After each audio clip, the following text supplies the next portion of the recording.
Senhoras e senhores, sejam bem-vindos a mais um episódio da H Plus. E hoje um episódio mais que especial, com dois doutores aqui, muitas histórias para nos contar e aconselhar todo mundo que está fazendo o pré-vestibular, que sonha em ser médico ou que já é médico, pensa em construir uma boa carreira. E antes de apresentar aqui os doutores, ao meu lado, Fernando Nisoli, por favor, Fernando. E aí, dá um oi pra rapaziada. Beleza?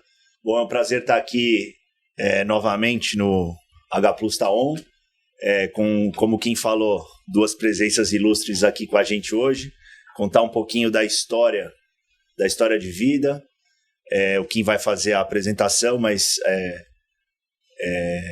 a gente vai falar desde a época do período pré-vestibular até os dias de hoje, aí como tem sido o trabalho deles.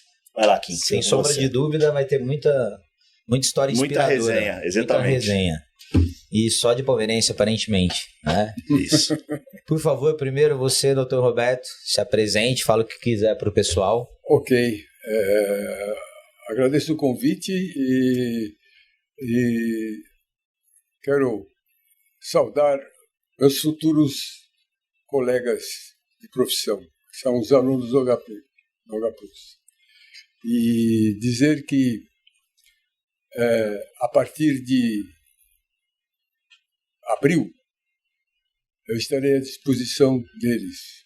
Vou me juntar a esse grupo de colaboradores fantásticos que o H Plus tem. Exerce com uma nobreza e com uma técnica invejável. Então, o meu nome é Roberto Androzoni, eu sou médico, formado na Escola Paulista de Medicina, antiga escolinha, e hoje Unifesp. E estou nessa estrada de médico desde nessa época que vocês estão sentados aí, desde a época pré-vestibular. E percorri uma estrada de 50 quilômetros. Foram 50 anos de profissão, vividas intensamente, com os altos e baixos, com acertos e com erros, e que isso me veio a ideia de passar essas experiências para os futuros colegas, para que não caiam nos mesmos erros ou que façam os caminhos mais fáceis para atingir seu objetivo, seu propósito, que é entrar na faculdade. Esses 50 quilômetros se traduzem, são 50 anos de intensa atividade médica pelos hospitais, pelos corredores dos hospitais, e que, com isso, eu consegui uma experiência que alguns colegas têm, outros têm mais, outros têm menos, mas essa experiência eu gostaria de passar para vocês, porque isso está aqui na minha cabeça, não está nos livros que vocês estudam para entrar na faculdade, esses que vocês têm usualmente. É uma experiência de uma vida real, de uma vida intensa, que eu me disponho a mostrar para vocês os caminhos fáceis, os caminhos difíceis, os erros, os acertos, que eventualmente vocês tenham. Todo mundo tem dúvida, principalmente essa fase que vocês estão agora, que é a fase pré-vestibular, eu considero uma fase muito difícil, cheia de emoções e complicada. Então, eu vou estar junto de vocês para vencer tudo que é possível, obstáculos, barreiras, vão ser muitas. Né? E não vai ser só essa, não. Se prepare, porque a vida de médico é uma vida espetacular, dos dois lados. Satisfação do paciente é um agradecimento que não sai do meu coração. Então, eu vou estar à disposição de vocês às terças-feiras, a partir de abril. Então, o que eu falei, é que eu vou estar sempre à disposição dos meus futuros caros colegas. Vai ser de colega para colega. E agora aqui ao meu lado tem um colega formado na Escola Paulista de Medicina, junto comigo, o Dr. Luciano Souza Dias, que depois de formado me convidou para fazer uma residência nos Estados Unidos. Eu não tive coragem de aceitar. Ele aceitou e fez um sucesso enorme, foi reconhecido como um dos médicos brasileiros que mais sucesso fez fora do país. E eu me orgulho de tê-lo como amigo. E como ele está aqui visitando a família, porque ele é de Chicago, eu aproveitei trazê-lo para dizer alguma coisa sobre a vida dele, sobre o que ele fez, os obstáculos que ele teve que sobrepor. Ele está à nossa disposição também. É isso aí, doutor Roberto. Essas palavras aí acho que mais do que inspiram, né, Kim, os nossos alunos, as nossas alunas aí de todas as unidades. Doutor Roberto também, para quem não sabe, grande palmeirense, ex-jogador do Palmeiras, grande formiga, né, doutor Roberto? Formiga. Grande formiga. Lateral? Não, meia. Meia? Meia. Bom de bola? Muito bom de bola. Sim. Então tá bom, Kim, faça as honras aí pro doutor Luciano. Então, o Dr. Roberto já fez a introdução. Seja bem-vindo, Dr. Luciano. Agradeço aí a sua disponibilidade.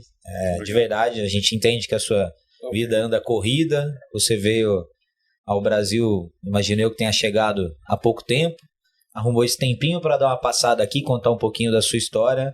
Seja bem-vindo, por favor. Se o senhor puder se apresentar para o pessoal, complementar aí o que seu colega de sala fez, se formou com você, Dr. Roberto. Então, por favor, só complementa aí, por favor. Muito obrigado. Em primeiro lugar, quero agradecer o convite de participar dessa reunião. É uma honra pra gente. E a gente pode usar duas palavras aqui. H plus ou H plus. Or 8 plus. Fica a seu critério aí, doutor. Aqui, por exemplo, no Brasil, eu sou conhecido Luciano Souza Dias. Nos Estados Unidos, Lu Dias. Lu Dias. Então, a primeira recomendação para os alunos, estudantes que vão entrar na medicina, é necessário aprender inglês. Aprender inglês bem, porque a grande parte dos livros em medicina são escritos em inglês. As conferências internacionais são sempre em inglês. Quando nós, brasileiros, escrevemos um trabalho, para que tenha acesso aos outros centros médicos no mundo, em inglês. Então, o inglês é fundamental. Okay? Então, deixa eu falar um pouco da minha vida antes do vestibular, depois e tudo mais. Tá certo. Primeiro que uma outra coisa para os estudantes, nós, na nossa vida humana, temos que fazer, to set up goals, um objetivo. Então, e esse objetivo nosso tem que ser o mais alto possível. Porque se for um objetivo baixo, depois de alguns poucos anos, você já chegou nesse objetivo, você vai se esclerosar. Então, se você fazer aquele objetivo bem alto, cada ano, cada dia, cada mês, você está trabalhando cada vez mais, se esforçando para chegar num objetivo alto. Como estudante, um dos objetivos principais agora é entrar no curso de medicina. Perfeito. Então, e num curso de alto padrão, numa escola de alto padrão. Ok. Eu me lembro que quando fiz o colégio Bandeirantes, e uma das razões de fazer o colégio Bandeirantes naquela época, que era um dos científicos que uma boa percentagem dos alunos entravam nas escolas de medicina, engenharia e tudo mais. Mas nunca me esqueço do meu último ano, terceiro ano do científico, em que eu ia na escola de segunda a sexta-feira. Normalmente, naquela idade, 16, 17, você queria ter uma vida social life. Social life. Vamos numa festa, vamos beber e tudo mais. No bailinho. Não. Esse ano, o último ano da escola, no Colégio Bandeirantes, era sábado e domingo estudando. Ou sozinho em casa, ou com 2 outros amigos. Não tinha festa, não tinha bebida, não tinha nada.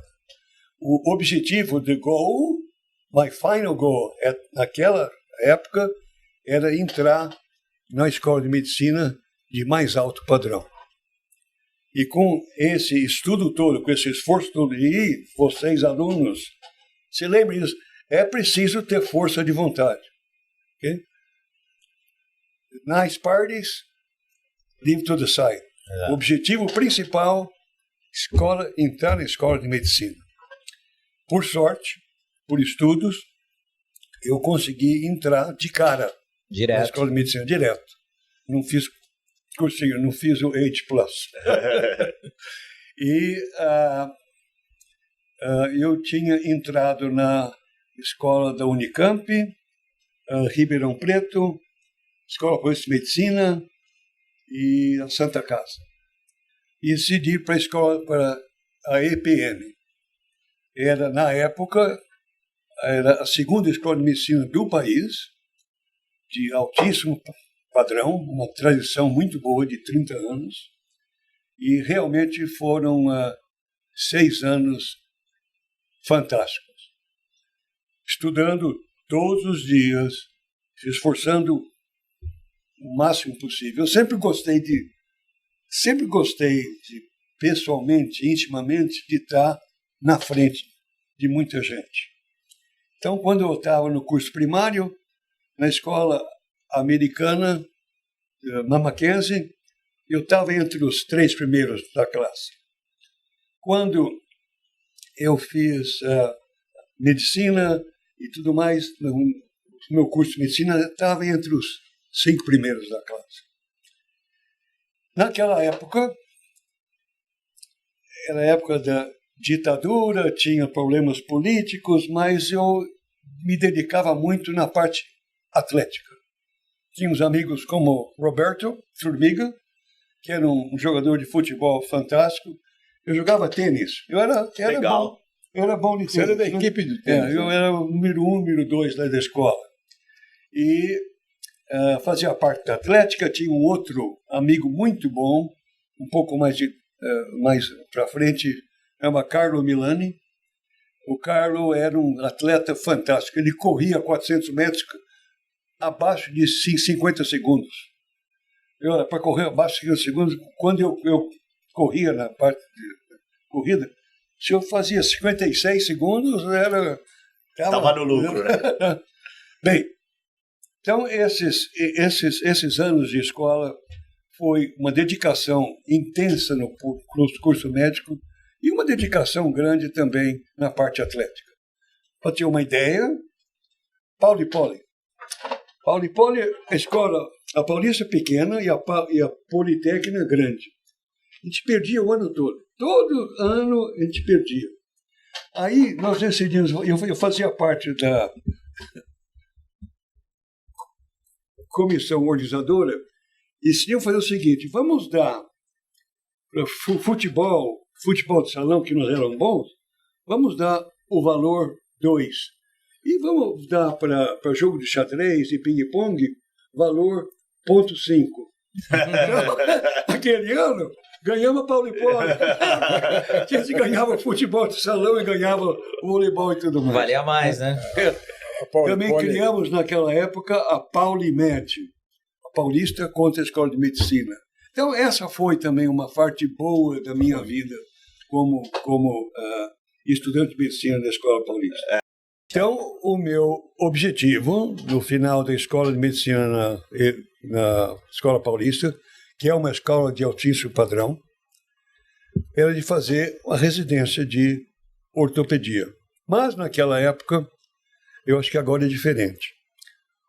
O exército, ele convocava médicos para trabalhar como médicos do exército em várias faculdades de medicina. E eles escolhiam pelos mais jovens também. E eu era um dos mais jovens da minha classe. Eu tinha entrado de cara e tudo mais. Então fui convocado para o exército. E durante 2 meses eu ia no hospital militar e tínhamos um curso sobre medicina no exército e tudo mais, medicina na guerra e tal. E no final desse curso, para se escolher aonde que nós iríamos, eles fizeram um exame e pela classificação, você, então, primeiro colocado, escolhia primeiro. Segundo colocado, segundo lugar. Aí o senhor, como era pouco competitivo, brigou para ser o primeiro, né? Tenho certeza. Estudei como um louco. Passei dias estudando para o exame. No final, primeiro lugar. Opa! Então foi o primeiro lugar para escolher, né? Onde é que eu iria.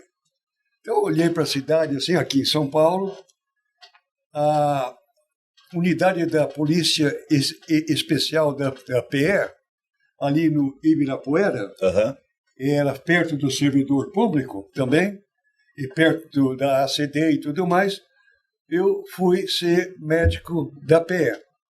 Né? Então eu trabalhava, olha, foram um dos melhores anos da minha vida. Eu que pensava que ia ser ruim, foi muito bom. Eu trabalhava de manhã, chegava às 7 da manhã, das 7 às 8, tinha um breakfast fantástico. Para os oficiais. O senhor ia lá fazer a boquinha, né? Das 8 às 10, 10 e meia, via soldados que tinham dor nas costas, dor no joelho e tudo mais. Das 10 e meia ao meio-dia, jogava futebol de salão, 1h30. Do meio-dia a 1h, almoçava muito, muito bem. E da 1h até o fim da tarde, ia para o servidor público. E o Roberto estava lá, ele era residente do servidor público. Então, eu, como a gente fala, o shadow, eu ficava junto com ele. Roberto me levava para o centro cirúrgico, me levava para os seus pacientes. E esses foram 6 meses em que eu realmente aprendia ainda mais na prática, ortopedia. E como eu tinha mais tempo livre, eu falei, eu acho que eu vou então fazer a residência nos Estados Unidos. Quem sabe eu ganho um pouco mais lá de experiência e volto para cá. Aí fiz o exame para ter essa coisa e decidi ir para o Henry Ford Hospital em Detroit, que era um centro médico, um centro ortopédico de altíssimo padrão. Uma espécie do Cleveland Clinic, que hoje é muito conhecida. Na época, o Ford Hospital era muito conhecido também. Muito ligado à Universidade de Michigan. Entendi. E isso era mais ou menos que ano, doutor Luciano? Foi 1970. 70. Então, eu me formei em 68, 69 no Exército, e 70 em julho, 1º de julho de 1970, que foi então, eu fui para o Henry Ford Hospital. Apliquei, me aceitaram para fazer o que eu chamo do internato. Internato, não a residência em si, o internato. Ortopedia, ainda o internship. E até hoje é feito o processo o mesmo? E tanto que nos Estados Unidos, a escola de medicina são só 4 anos. Okay? Depois, quando o aluno se forma, então vai fazer uma residência que demora entre 3, 5 ou até 6 anos. Dependendo da área. Residência de ortopedia são 5 anos. No Brasil, atualmente, são só 3 anos. Né? Então, o internship, você roda para a clínica vascular, cirurgia plástica, ortopedia, clínica geral, cardiologia e tudo mais. Daí, que você todas pega as áreas, né?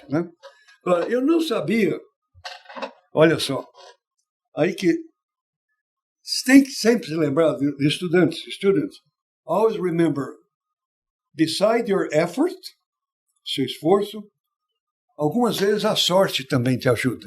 Opa! Né? Então, eu não sabia que era dificílimo, e ainda é dificílimo, para o estudante estrangeiro ter residência de ortopedia nos Estados Unidos. Quanto às especialidades que ganham mais dinheiro, os americanos, é claro, querem entrar. Claro. As especialidades que ganham menos, então tem as portas abertas para os estrangeiros. Ortopedia, neurocirurgia, oftalmologia, otorrino, ganha bem. Então, naquela época já era difícil, agora ainda mais. Então eu, lá no Ford Hostel, eles me conheciam porque uma parte dos meus meses, quando cheguei, do internship, eu fiquei, eles me colocaram na ortopedia. E o chefe me conheceu, e eu já tinha uma certa conhecimento de ortopedia, então eu dei uma impressão boa. Então, falei com eles, olha, eu quero fazer ortopedia. Falei, não, Luciano, você não pode fazer o ano que vem, não temos vaga. Você só pode entrar daqui a... Em 1972. Eu tinha que esperar um ano mais fazendo cirurgia geral. Olha agora a sorte, the luck.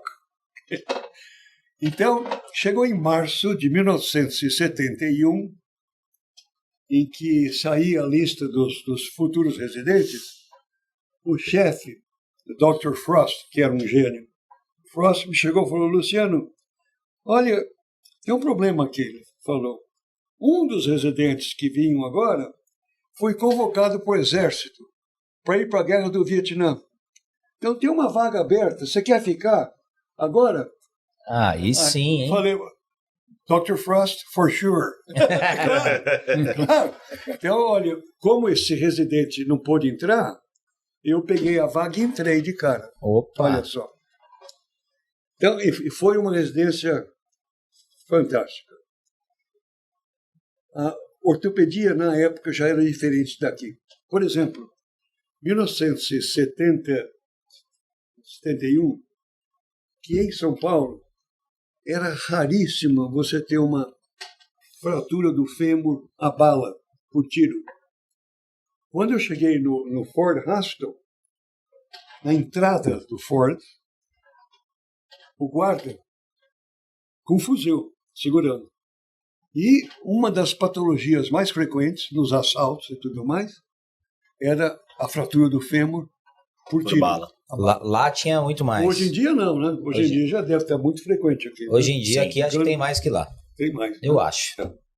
Bem, então, nessa residência,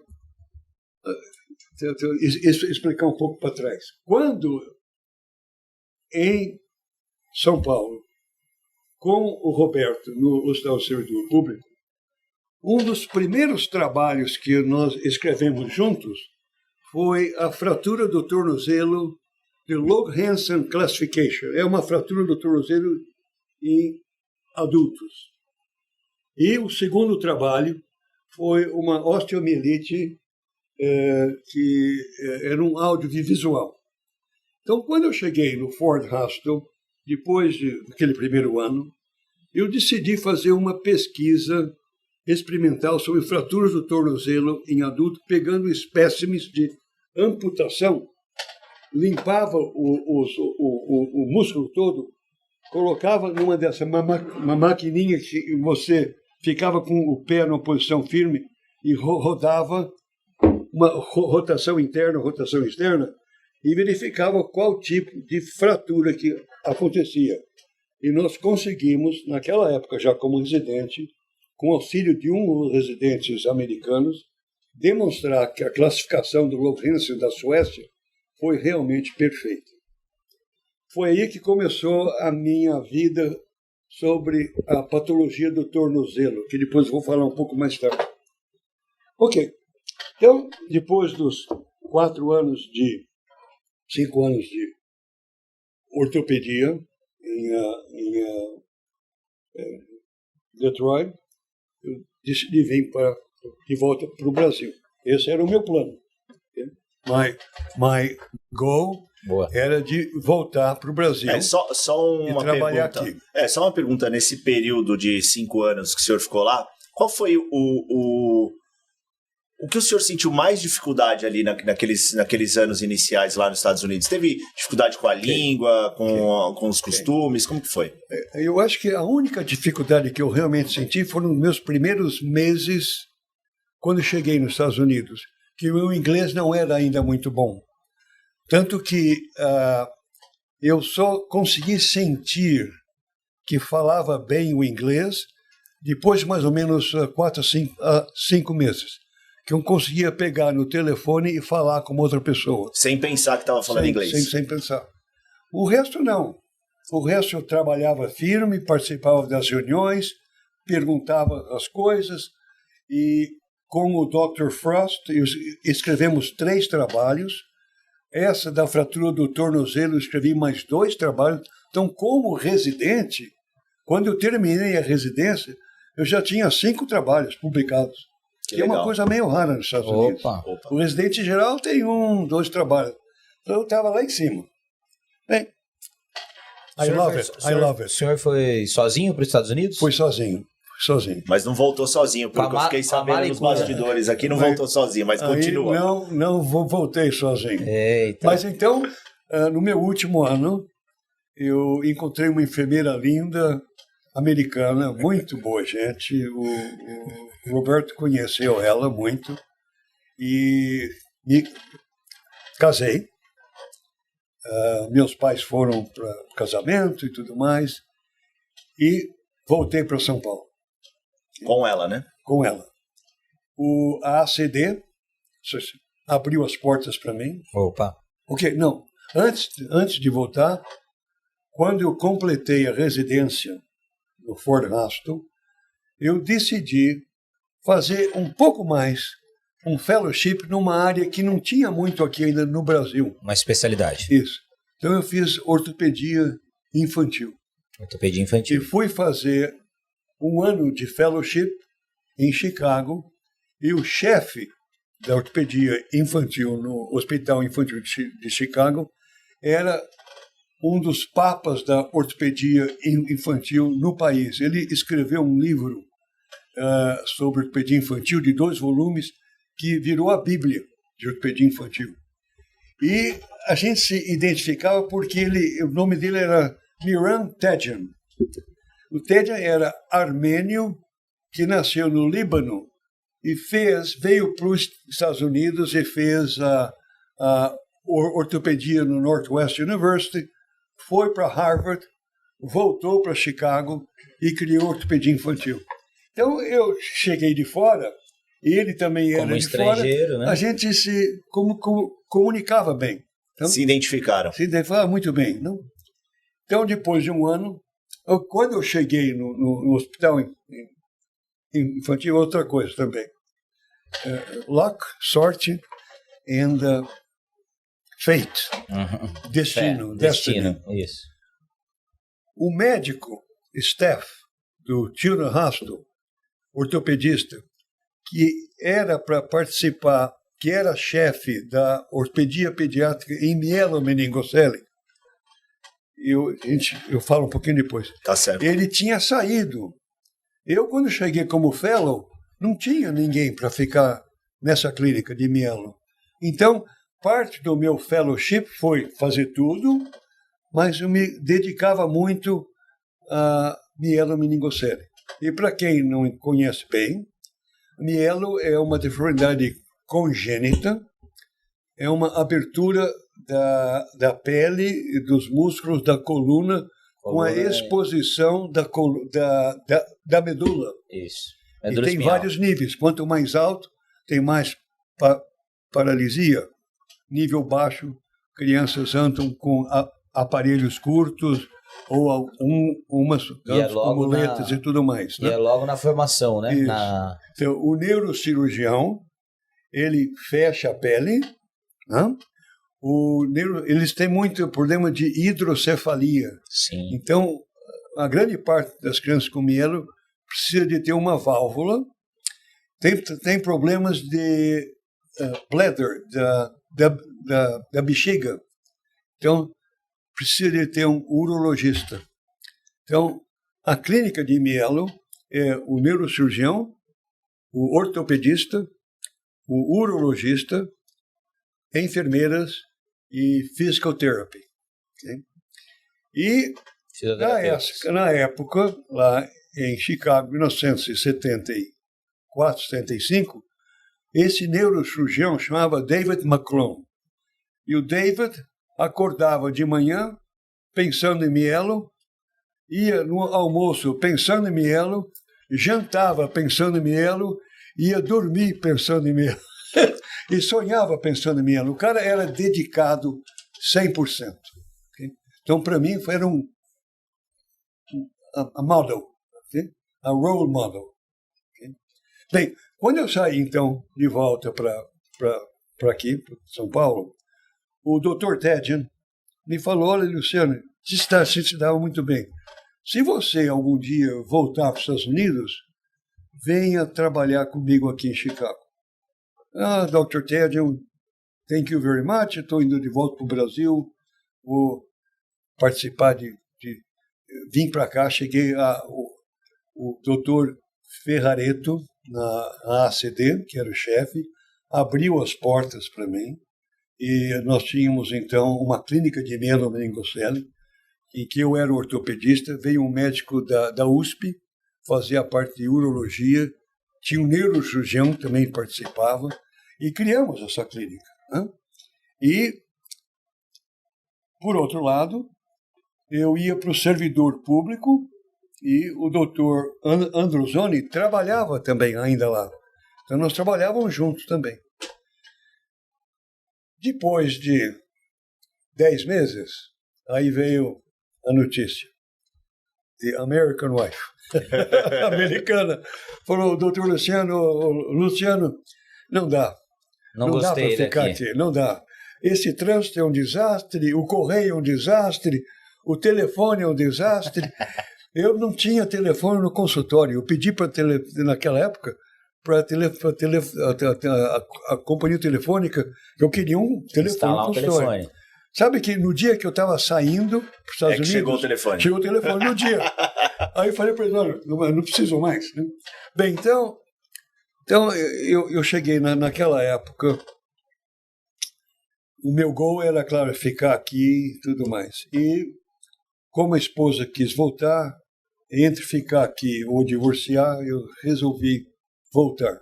Para Chicago. Para Chicago. Como tinha uma oferta do Dr. Tedian, fui então contratado pelo Hospital Infantil e pela universidade. Okay? Agora, para os estudantes, okay, esse é um outro conselho importantíssimo. Como falamos, aim to the goal. Okay? Mas a vida nossa como médico não acaba entrando na escola de medicina, não acaba quando você termina a escola de medicina, não acaba quando você faz a residência.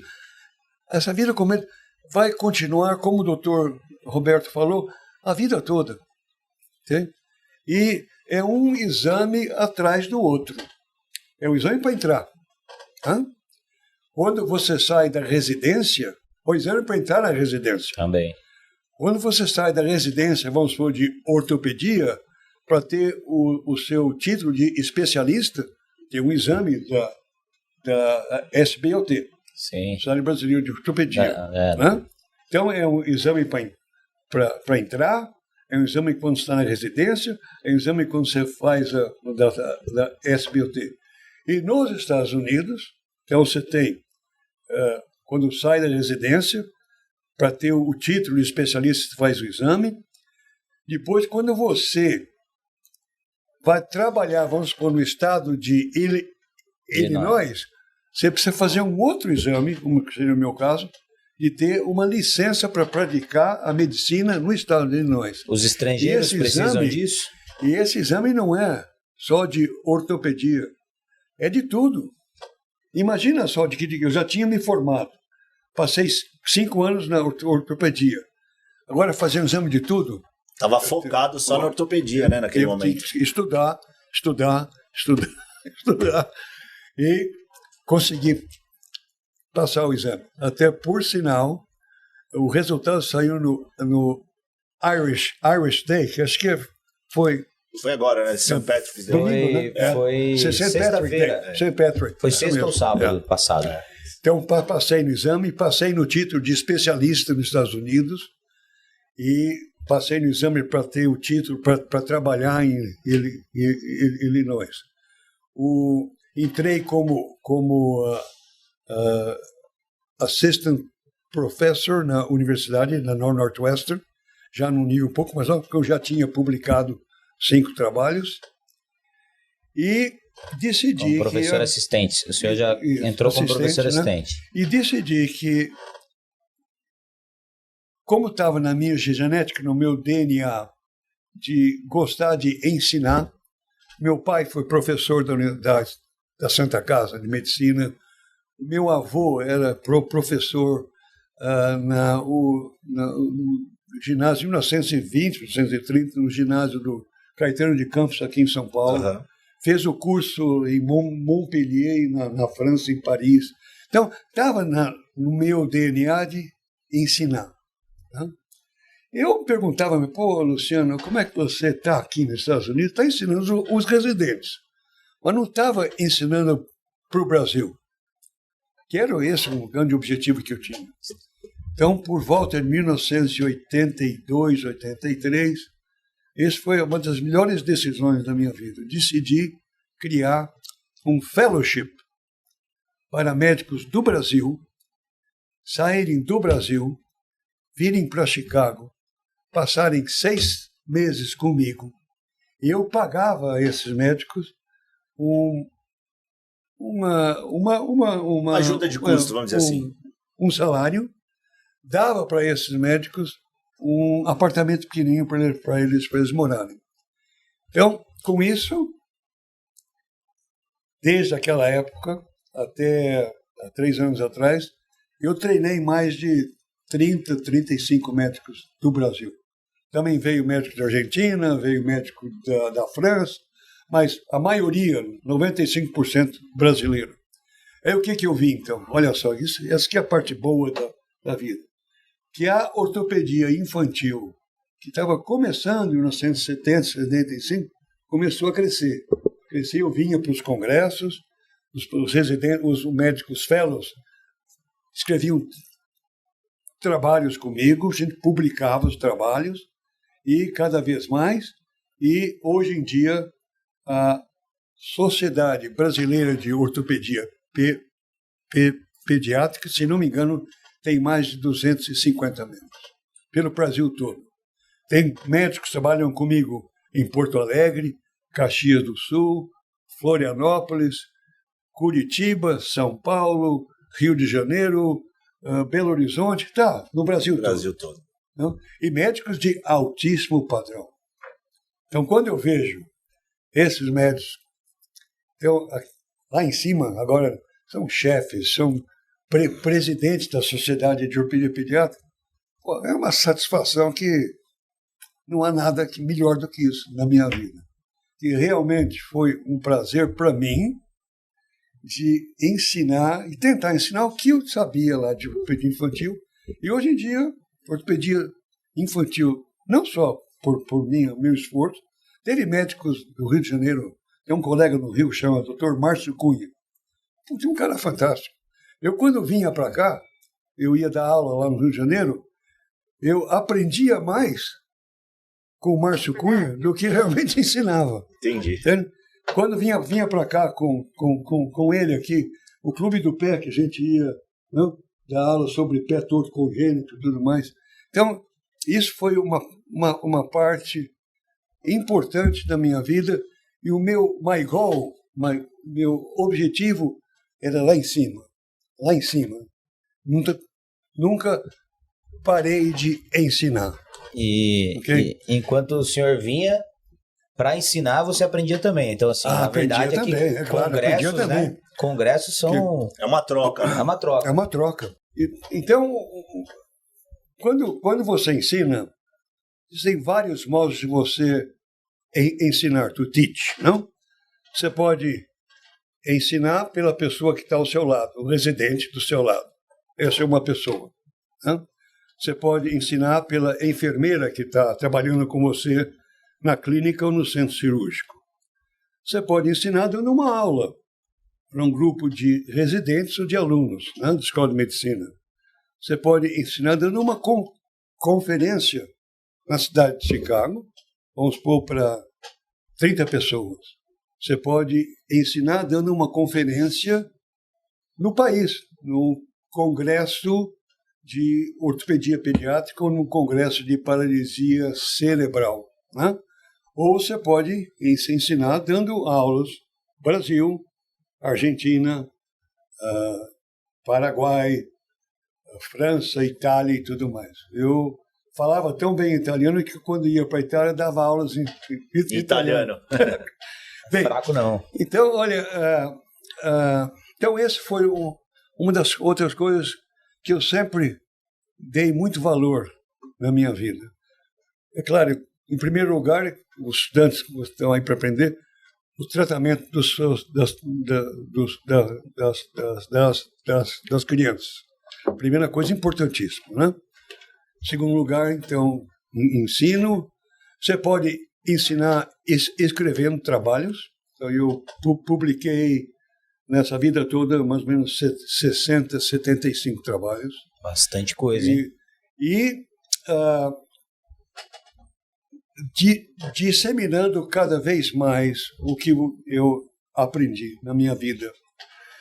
Como em Chicago nós tínhamos essa clínica de mielo, que era importantíssima, e esse colega de neurocirurgia, que era fantástico.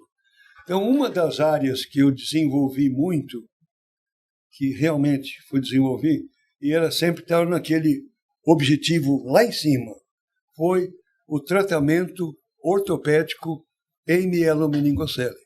Então, nesses últimos 30, 40 anos, era um trabalho atrás do outro. Tratamento do pé torto em mielomeningocele. Tratamento da tibial torsion, da rotação da tibia em mielo. Tratamento da luxação do quadril em mielo. Okay? E também, em 1989, nós criamos em Chicago, no hospital nosso, o que se chama de um laboratório de marcha, a Gait Lab. Então, vamos, só para ter uma ideia, vamos supor que uma criança anda na ponta do pé e cruzando as pernas. Uma criança, vamos supor, com PC, paralisia cerebral. Então, qual o tipo de cirurgia que deve ser feita para melhorar a marcha? É claro, você visualmente você pode ter uma ideia, ou então, se você quiser colocar mais ciência no seu tratamento, você pode fazer uma análise por computador da marcha dessa criança.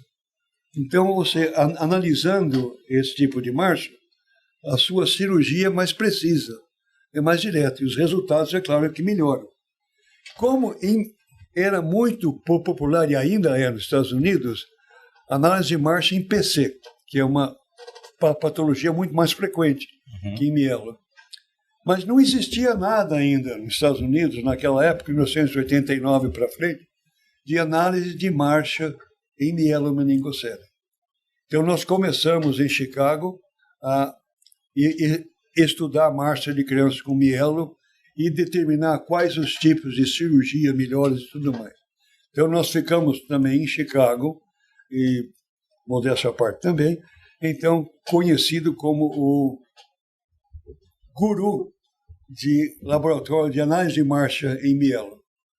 Então, nesses anos todos, mielo, é claro que era parte principal da minha vida. Análise de marcha e depois também outras patologias, como pé torto congênito, pé equinovado, rotações. E o teaching dos residentes, que a gente tinha pelo menos 6 a 9 residentes por ano, da Northwestern, o teaching dos Estrangeiros, brasileiros. do Brasil, e por volta de 2020, 1º de junho de 2020, foi que eu decidi me aposentar. Uma coisa que eu acho que é importante para os médicos, para os estudantes, e quando vão ser médicos, que o nosso trabalho como médico, e o Roberto sabe disso também, é um trabalho de equipe. Você trabalha junto com uma enfermeira, você trabalha junto com uma fisioterapeuta, você trabalha junto com o técnico que faz uma órtese, você trabalha com aquele anestesista. Então, quando você chega naquele nível alto, as pessoas que estão do seu lado também estão naquele nível alto. Então, essa equipe, por anos e anos até agora, eu trabalhei muito com os médicos de reabilitação, e Physical Medicine Rehabilitation, que seria como aqui na ACD é o médico fisiatra, né? Esse trabalho, quando eu tratava do problema ortopédico de uma criança, o fisiatra estava tratando de outras áreas que também afetavam a vida dessa criança. Então, eu acho que vocês, estudantes de medicina, para terminar e abrir para perguntas, coloque o seu objetivo lá em cima.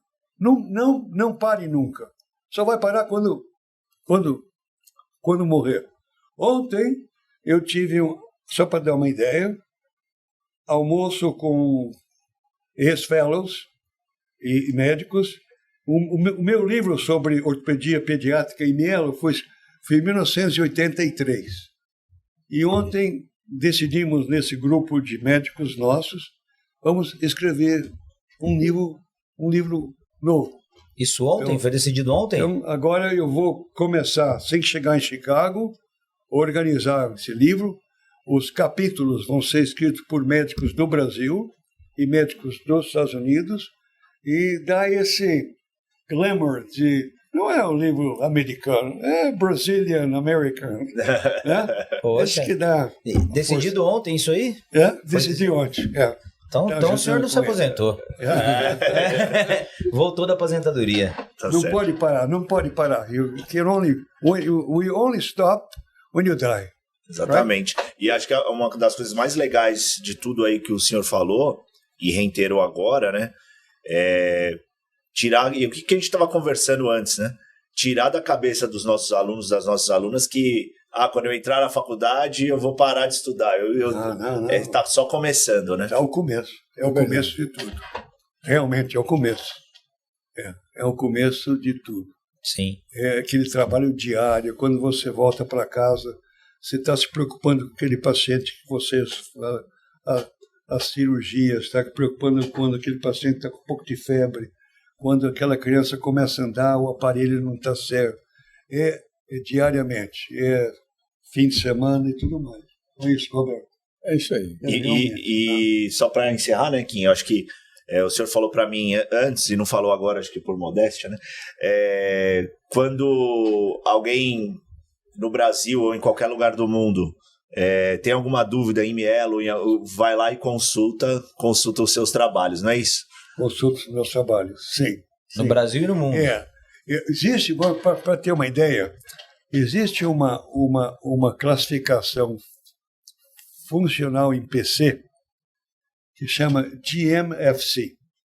Então, quando você fala, olha, essa criança é um GMFC nível 1. Nível 1 é um nível bem leve. Ou então essa é uma GMFC nível 5. É uma criança muito mais envolvida, que não consegue andar, que tem cadeira de rodas e tudo mais. Né? Então, um dos últimos trabalhos que eu publiquei, com o auxílio de um médico do Brasil, meu último fellow, Dr. Luiz Renato, foi a classificação funcional para mielomeningocele. Então, é o MMFC, Myelomeningocele Functional Classification. Então, o nível 1 Então, você fica fácil de a gente se comunicar. Nível 1 são crianças de nível bem alto, que não conseguem andar quase que nada, que, em geral, usam cadeira de rodas.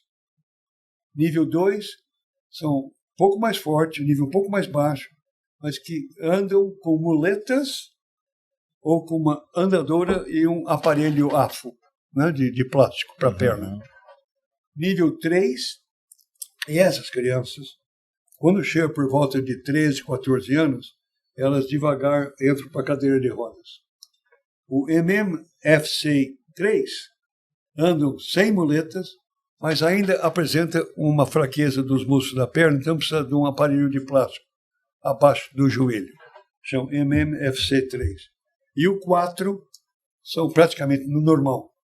Então, essa classificação saiu agora, faz 2 anos, is the Functional Classification para mielomeningocele, que está sendo conhecido como de Diaz Classification. Muito bom. E uma outra classificação. Você lembra quando eu falei do tornozelo? Lembro. Né? Do Lohans e tudo mais?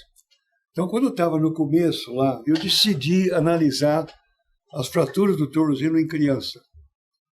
E depois de mais ou menos 2 anos, verificando mais de 100 casos, eu criei uma classificação das fraturas do tornozelo em criança.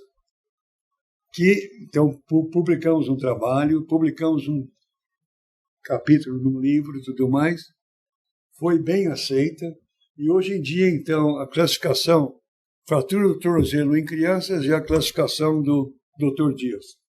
Parabéns. Muito legal. Diaz Classification. Aí sim. Muito legal. Queria falar, antes de você encerrar, eu queria fazer uma observação. Pode, ficar à vontade, doutor Roberto. Quando eu ficar à disposição dos meus futuros colegas, eles vão receber um mini, vamos dizer... Mini livro, um guia, Um guia com a história resumida da minha vida, né?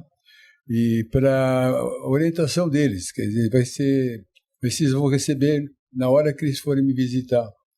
Então, isso vai talvez orientá-los de uma maneira mais,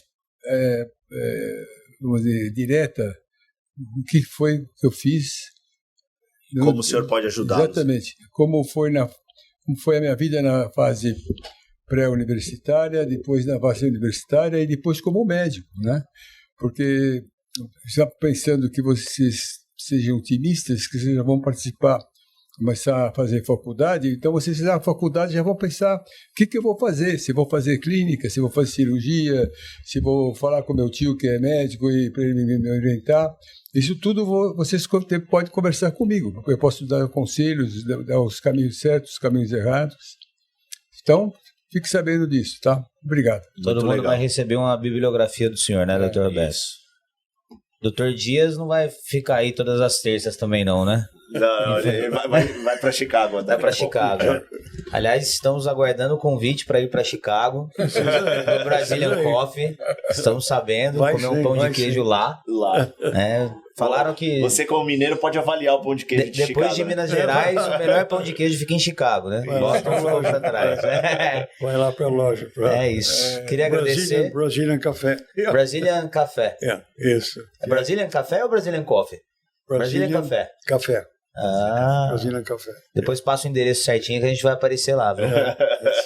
Queria agradecer muito a presença. É um prazer, é uma honra. Dos dois doutores. Muito obrigado por separar um tempinho da sua viagem aí. É um prazer. Doutor Roberto, que estará conosco. Tudo sempre. Parte do grupo aí. É isso, mais fantástico grupo de colaboradores do H+. 8+. Isso me honra muito e me deixa muito feliz. Eu que agradeço. Muito obrigado. Honra a nós todos. Se quiserem deixar mais um recado aí para os alunos para a gente fechar, por favor, boa sorte, bons estudos para esse ano sofrido. Último recado para fechar aí, tá bom, Matheus? Eu acho que o último recado que eu quero dar, o último conselho, é que pense na sua vida médica não como apenas um esforço individual. It's impossible for you to be successful alone, sozinho não vai dar. Pense na sua vida como médico de um esforço em equipe, que você, dando auxílio aos outros, e eles auxiliando a você, vocês sobem todos juntos. E como eu disse antes, o último conselho é: you're only going to stop the day that you are going to die. Until there, você vai estar vendo pacientes, você vai estar dando consultas, você está dando conselhos, você está auxiliando os outros médicos mais jovens e work hard, trabalha firme. É isso? Muito obrigado, doutor. Excelente. É isso. Doutor Roberto? Então, o que eu tinha que falar, já falei, eu vou estar à disposição, eu vou estar batalhando junto com eles, como se fosse um pré-aluno da fase pré-universitária, brigando, facilitando o caminho deles para atingir o objetivo proposto, que é entrar na faculdade, e contar com a experiência que eu tenho, dizer como eu fui, como vivi, o que eu fiz, o que deu errado, o que eu fiz de certo. Você tem que aproveitar essa experiência, porque isso realmente não está em livro nenhum, só está aqui na minha cabeça, e vou passar para eles tudo. Perfeito, Roberto. Poxa, em nenhum lugar tem, que fique bem claro. Então tá bom. Nando. Valeu, Quinzito, obrigado. Foi uma honra estar aqui com vocês, ouvindo tanta sabedoria, né? Resenha boa. Resenha boa. Eu acho que se o senhor tinha uma meta lá, quando saiu do Bandeirantes, e se imaginou hoje, depois de uma carreira tão brilhante como essa, eu acho que essa meta foi muito mais do que dobrada, triplicada. O senhor teve muito mais sucesso, adquiriu muito mais conhecimento e compartilhou muito mais conhecimento com as pessoas do que pudesse ter imaginado lá atrás. Muitos anos. Concordo com você, concordo. É um prazer ter esse bate-papo com vocês aqui, foi muito legal. É prazer isso. Foi tudo meu. Muito obrigado. Muito obrigado. E viva o Palmeiras, não é isso? Viva o Palmeiras. Avante palestra. É isso. Se você gostou, clica aí, curte, compartilha, ative o sininho, siga no Spotify, YouTube, Instagram, enfim. Siga o Nando, o Dr. Roberto, vai fazer um Instagram, o Dr. Roberto. doutor, o senhor tem Instagram ou não? Tenho. Tem? Instagram. Qual que é o arroba, sabe? Qual que é o seu Instagram? O senhor sabe? A gente passa pro pessoal. O pessoal vai, mandar mensagem. Aqui, mostra aí pra gente ver. Não, eu tenho Instagram. Pedir pro pessoal seguir. Já vou seguir agora. Tô procurando aqui já, Boa. Vamos lá. Aqui, ó. Segura aí, pessoal, tá acabando. Eu precisava só para te mostrar que o Instagram meu tá aqui, ó. Deixa eu ver. Se bem que eu não tenho internet aqui, né? Mas você me escreve... @lowdias5123 Isso. @lowdias5123 É isso. Dr. Lou. O senhor tá sem rede porque é de Chicago, é isso? É isso. Chicago. Muito obrigado, doutor. É isso. Sigam lowdias5123. E você me manda, então, depois uma informação de como entrar, não? Manda, a gente manda o link do episódio para você, a gente manda tudo, tá bom? É isso, muito obrigado, galera, espero que tenham gostado, dá um like lá, manda mensagem, se gostou, se quer mais sobre os doutores aí, podem mandar perguntas, tá bom? Valeu, obrigado, valeu Nandinho, valeu doutores, muito obrigado. Valeu Matheus, brigadão. Muito obrigado por tudo.